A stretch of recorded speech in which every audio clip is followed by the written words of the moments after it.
Lectura de marzo 20, Libro de Números, capítulo 30 y 31. Moisés mandó a llamar a los jefes de las tribus de Israel y les dijo: Esto es lo que el Señor ha ordenado. Un hombre que hace un voto al Señor o una promesa bajo juramento jamás deberá faltar a su palabra. Tiene que cumplir exactamente con lo que dijo que haría. Si una mujer joven hace un voto al Señor o una persona bajo juramento, mientras todavía viva en la casa de su padre y su padre se entera del voto o de la promesa y no se opone, entonces todos sus votos y todas sus promesas siguen en pie. Sin embargo, si un padre, el día que se entera, se niega a darle permiso para que cumpla el voto o la promesa, quedarán anulados todos sus votos y todas sus promesas. El Señor la perdonará porque su padre no le permitió cumplirlos.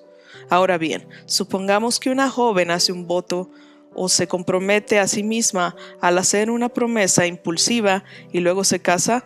Si su marido llega a saber de su voto o de su promesa y no se opone el día que se entera, sus votos y promesas siguen en pie. Sin embargo, si su marido se niega a aceptar su voto o promesa impulsiva, el día que se entera, sus compromisos quedarán anulados y el Señor la perdonará.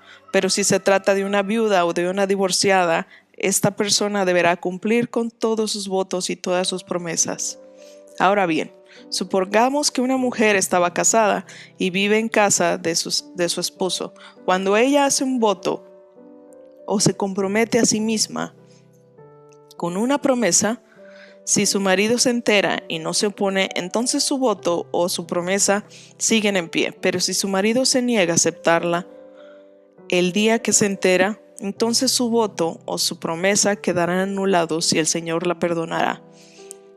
Su marido puede confirmar o anular todo voto o toda promesa que haya hecho para negarse a sí misma, pero si no se opone el día que se entera, eso significa que está de acuerdo con todos los votos o todas sus promesas.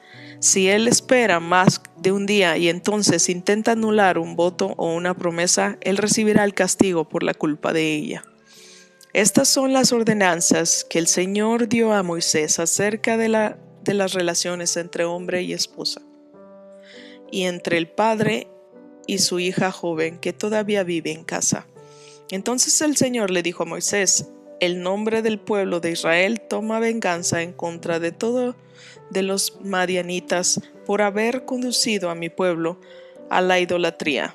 Después morirás y te reunirás con tus antepasados. Así que Moisés le dijo al pueblo: escojan a algunos hombres y ármenlos para pelear la guerra de venganza del Señor contra Madián.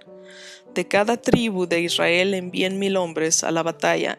Entonces escogieron a 1000 hombres de cada tribu de Israel, en toda reunión a 12,000 hombres armados para la batalla. Así que Moisés envió a 1000 hombres de cada tribu, y Fines, hijo del sacerdote Eleazar, los dirigió en la batalla. Llevaban los objetos sagrados del santuario y las trompetas para dar la orden de ataque. Así que atacaron a Madián, tal como el Señor le había ordenado a Moisés, y mataron a todos los hombres, los 5 reyes madianitas: Evi, Requem, Sur, Hur y Reba. Murieron en la batalla. También mataron a espada a Balaam, hijo de Beor. El ejército israelita capturó a las mujeres y a los niños madianitas y los tomó como botín, el ganado y los rebaños de toda la riqueza. Quemaron todas las ciudades y las aldeas donde los madianitas habían vivido, después que reunieron el botín a los cautivos, tanto personas como animales. Llevaron a todo a Moisés y al sacerdote Eleazar y a toda la comunidad de Israel que acampaba en las llanuras de Moab, al lado del río Jordán, frente a Jericó. Entonces Moisés, el sacerdote Eleazar y todos los jefes de la comunidad salieron en su encuentro afuera del campamento, pero Moisés se enfureció con los generales y los capitanes que volvieron de la batalla. ¿Por qué dejaron con vida a las mujeres?, les reclamó. Precisamente son ellas las que, siguiendo el consejo de Balaam, incitaron al pueblo de Israel a rebelarse contra el Señor en el monte Peor. Son ellas las que causaron la plaga que hirió al pueblo del Señor.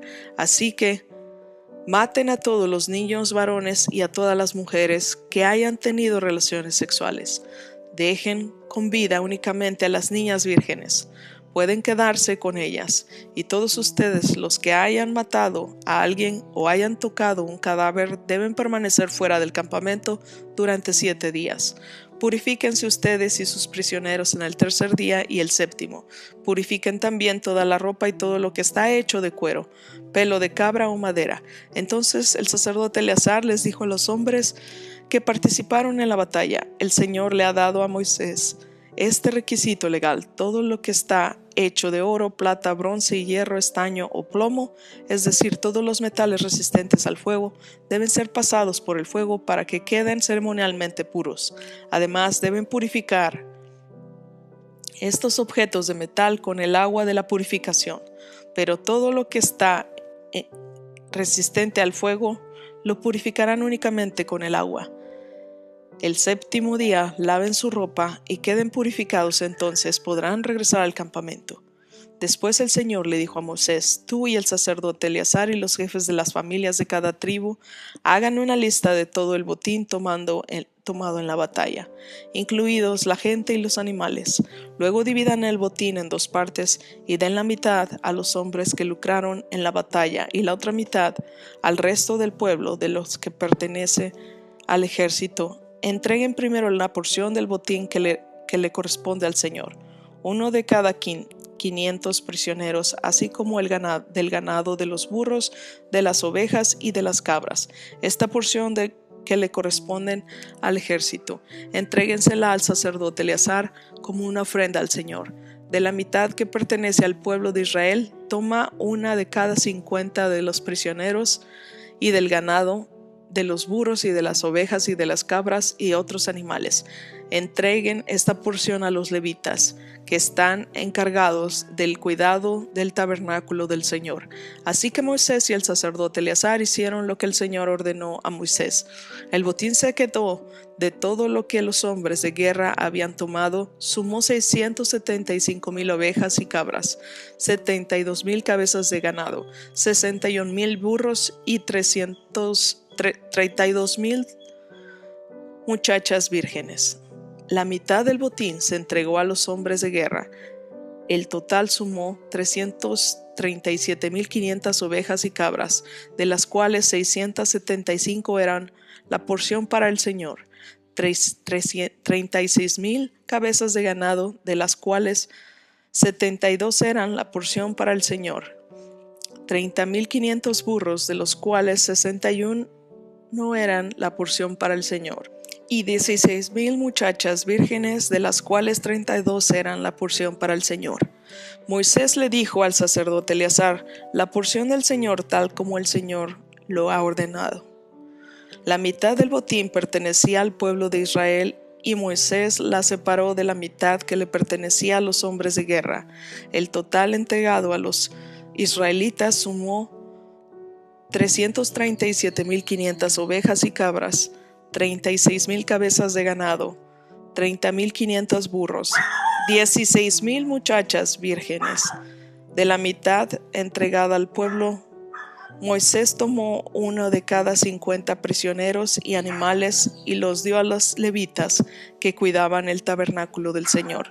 Todo se realizó como el Señor le había ordenado a Moisés. Después los generales y los capitanes vinieron a Moisés y le dijeron: nosotros, tus siervos, contamos a todos los hombres que salieron de la batalla bajo nuestras órdenes. No falta ninguno de nosotros, así que de nuestra porción de botín, preséntanos como ofrenda al Señor los artículos de oro que tomamos: brazaletes, pulseras, anillos, aretes y collares. Esto purificará nuestras vidas ante el Señor y nos hará justos ante Él. Entonces Moisés y el sacerdote Eleazar recibieron el oro de todos los comandantes del ejército, que consistía en todo el tipo de joyas y artículos artesanales. El oro que los generales y los capitanes presentaron como ofrenda al Señor pesaba aproximadamente 190 kilos. Todos los hombres de guerra habían tomado para sí parte del botín, así que Moisés y el sacerdote Eleazar aceptaron los regalos de los generales y capitanes y llevaron el oro al tabernáculo, como recordatorio al Señor de que el pueblo de Israel le pertenece. Libro de Lucas, capítulo 4, versículos del 1 al 30. Entonces Jesús, lleno del Espíritu Santo, regresó del río Jordán y fue guiado por el Espíritu en el desierto, donde fue tentado por el diablo durante 40 días. Jesús no comió nada en todo ese tiempo y comenzó a tener mucha hambre. Entonces el diablo le dijo: si eres hijo de Dios, dile a esta piedra que se transforme en pan. Jesús le dijo: no, las escrituras dicen, la gente no vive solo de pan. Entonces el diablo lo llevó a una parte alta y desplegó ante él todos los reinos del mundo en un solo instante. Te daré la gloria de estos reinos y autoridad sobre ellos, le dijo el diablo, porque son míos para dárselos a quien yo quiera. Te daré todo esto si me adoras. Jesús le respondió: las escrituras dicen, adora al Señor tu Dios y sírvele únicamente a Él. Entonces el diablo lo llevó a Jerusalén, al punto más alto del templo, y dijo: si eres hijo de Dios, tírate, pues las escrituras dicen, Él ordenará a sus ángeles que te protejan y te guarden, y te sostendrá en sus manos para que ni siquiera te lastimes el pie con una piedra. Jesús le respondió: las escrituras también dicen, no podrás hacer prueba al Señor tu Dios. Cuando el diablo terminó de tentar a Jesús, lo dejó hasta la siguiente oportunidad. Entonces Jesús regresó a Galilea lleno del poder del Espíritu Santo.